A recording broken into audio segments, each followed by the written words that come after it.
Paano kung sabihin ko sa'yo na hindi lahat ng bigat ay nakikita sa balikat?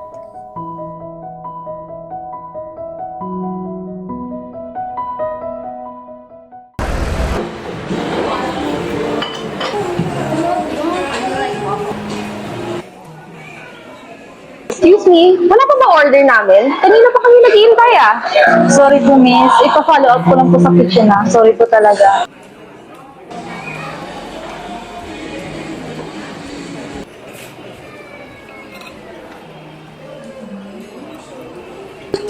Ay, Ano ba yan? Maglalagay ka na nga lang ng pagkain sa lamesa, papaya ka pa?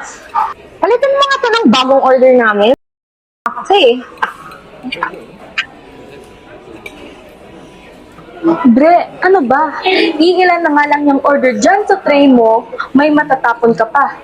Kung hindi ka usad tubong sa trabaho, namamahiya ka naman sa mga customer. Malam mo, kung hindi mo na kaya, mag-resign ka na lang at maghanap ng ibang trabaho. I'm sorry po talaga, natapilok. May magagawa pa ba yung sorry mo sa nasayang mo order? Alam mo, doon ka na lang sa labas at magtawag ng mga customer. Sorry po talaga. Doon ka sa labas.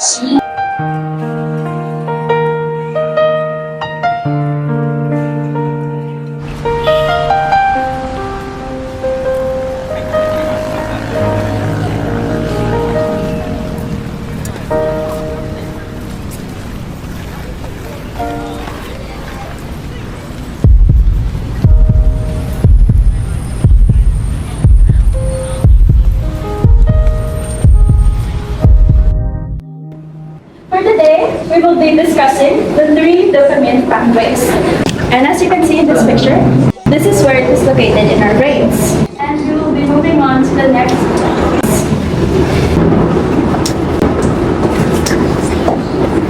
Miss Villanova, please, can you at least for once listen to my class? Sorry. You have 1 week left before the exam.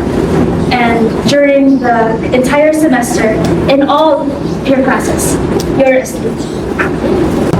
I know you are a scholar and a working student, but you are not the only one in this class. Brian is also a working student, and some are also tending to their families at home. So, at least for once, please make an effort to listen and participate. Thank you.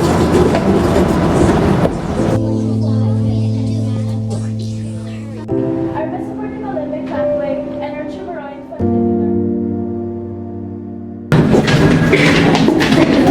Kapag mo ka lang ba? Hindi pa nga eh.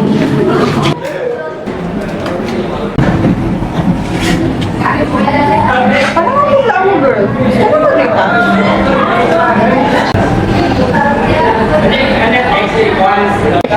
Hindi ka naman nag-program. Ito, hanggang alas 8 yung order.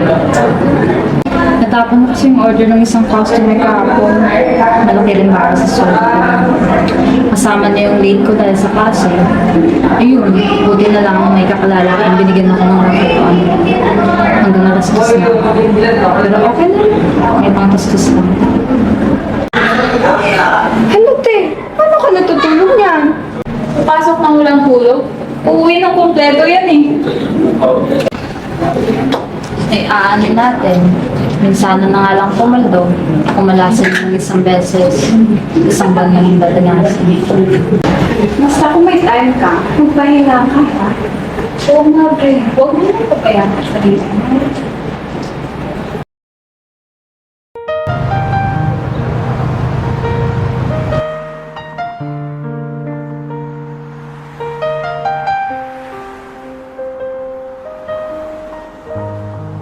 Walang pangarap ang madaling abutin. Bawat hakbang may kasamang pagod, puyat at mga luhang madalas ay tayo lang ang nakakaalam. May mga gabing mapapatanong ka na lang, kaya ko pa ba? Akala ko noon, kailangan mag-isa kong pasanan lahat ng hirap at duda. Akala ko, ang pagiging matatag ay ang hindi pag-amin na pagod na ako. Pero nagkamali ako. Sa mga oras na muntik na akong bumitaw, may mga kamay na humawak sa akin. May mga kaibigang hindi hinayaang malunod ako sa sarili kong bigat. Doon ko napagtanto ang tunay kong layunin. ang maging sandigan para sa mga tahimik na lumalaban at ipalala sa kanila na hindi nila kailangang maglakad ng mag-isa. Dahil sa dulo ng lahat, natutunan ko na hindi tayo kailangang maging malakas sa lahat ng pagkakataon. Mas matibay tayo kapag may kasama. Kaya ko dahil kaya natin at alam kong kaya mo at hindi ka mag-iisa sa laban na to. Sa 4 na taong pagbuo ko sa aking mga pangarap, natutunan kong hindi ko pala kailangan maglakad ng isa.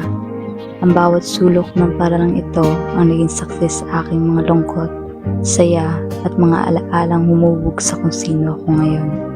Bago ko pa man ninais na tumulong sa pasanan ng iba, dito ko unang naramdaman ng halaga ng may karamay sa bawat hamon.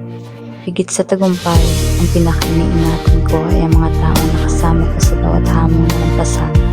Kinaya ko ang lahat dahil sa inyo. Ito ay hindi lamang aking kwento. Kinaya ko sapagkat kasama ko kayo.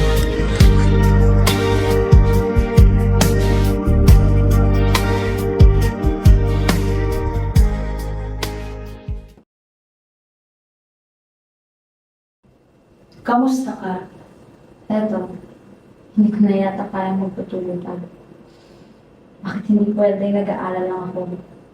Yung hindi ko na problemahin kung may makakain pa ba ako o makakatulog pa ba ako. Hindi ka nag-iisa. Hindi mo kailangan pasanin lahat ng mag-isa. Oo, mahirap. Pero malayo na ang narating mo. At marami pa ang maaabot mo.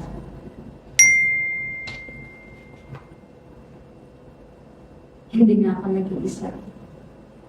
Kakayanin ko to. Kaya ko to. Bren, ang pangarap mo ay siya rin pangarap ng mga taong nagmamahal at sumusuporta sa iyo. Ang tagumpay at kasiyahan mo ay siya rin tagumpay at kasiyahan nila. Hindi madali. Pero posible, di ba?